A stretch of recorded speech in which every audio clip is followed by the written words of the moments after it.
Hello everyone and welcome to episode 23 of Skyrim SE modding. Well, guess what? There has been an official word on the Skyrim script extender 64 on the 3rd of April.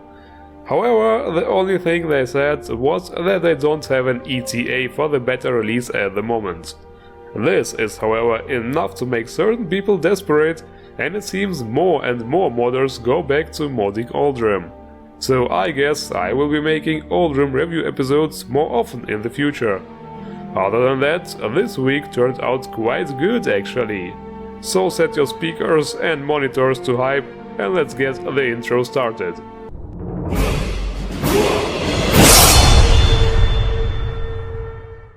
I think we can all agree on one thing. The vanilla children in Skyrim look damn hideous.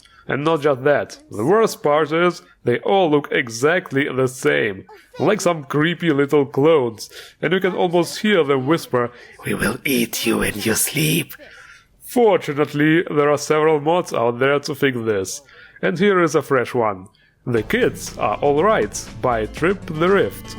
This is a complete overhaul of all the children you can find in Skyrim.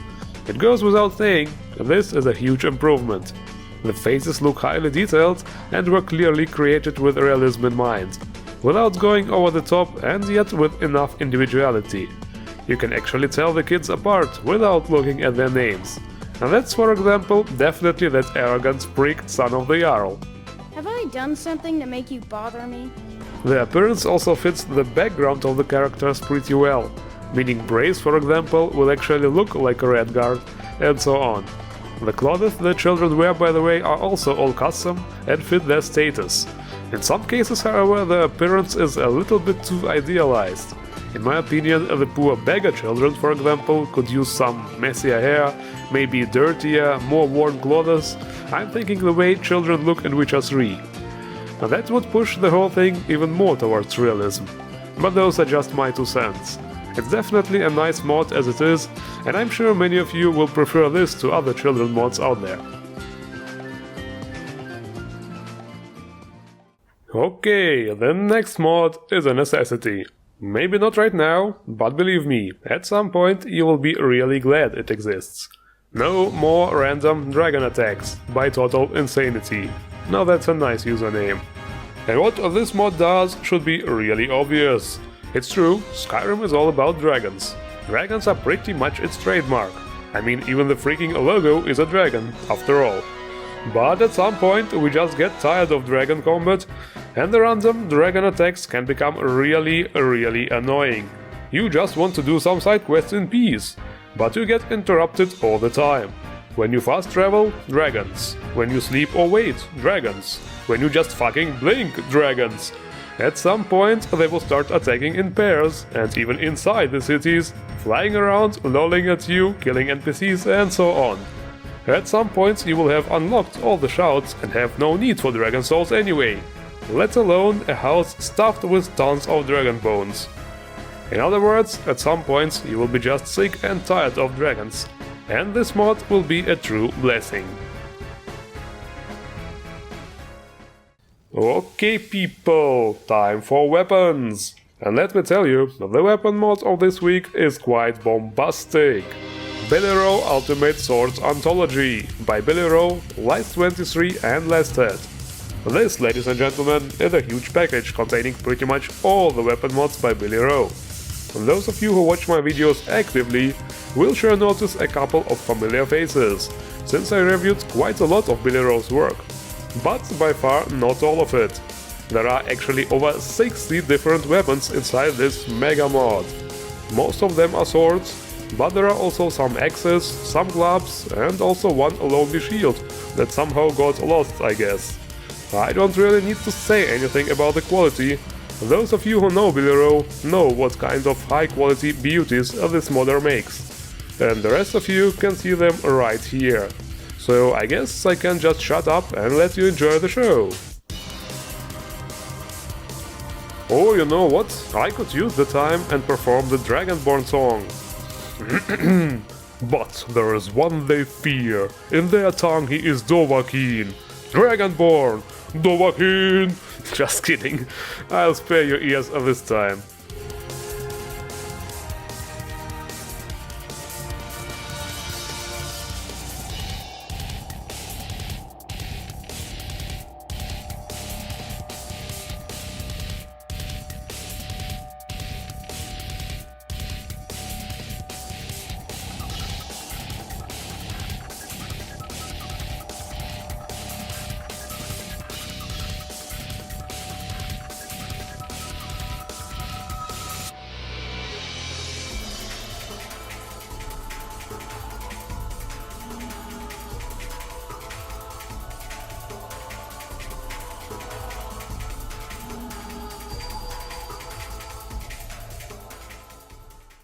And now it's time to check out the Armors. 2 armor mods this week.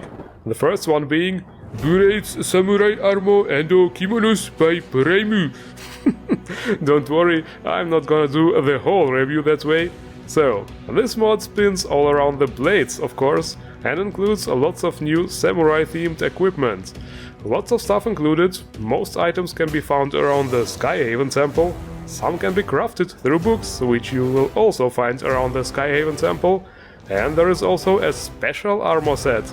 Oh, silly me, by the way, I keep saying samurai, samurai, but we all know it's a Akaviri, of course.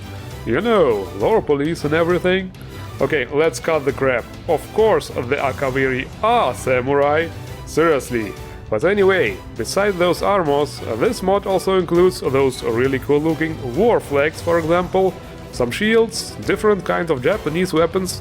Especially cool are those daisho swords, which are basically a katana and a wakizashi at the same time. Just like the real samurai were wearing them together on the side. Then there are also lots of different kimonos, in different colors and with different themes on them. And also fitting straw hats and tabi. In other words, everything to complete the samurai look. But wait, there is more! Remember I said something about a special armor set? Well, there is a note on the table, and after you read it, a quest starts. You can travel to the so-called Halls of the Akaviri, which is a really dark place with lots of katana-swinging skeletons, and here you can obtain a special Dragonborn samurai armor set, which I will not show you, because this is how reviews are done. Let the people discover the best part of themselves. Bam!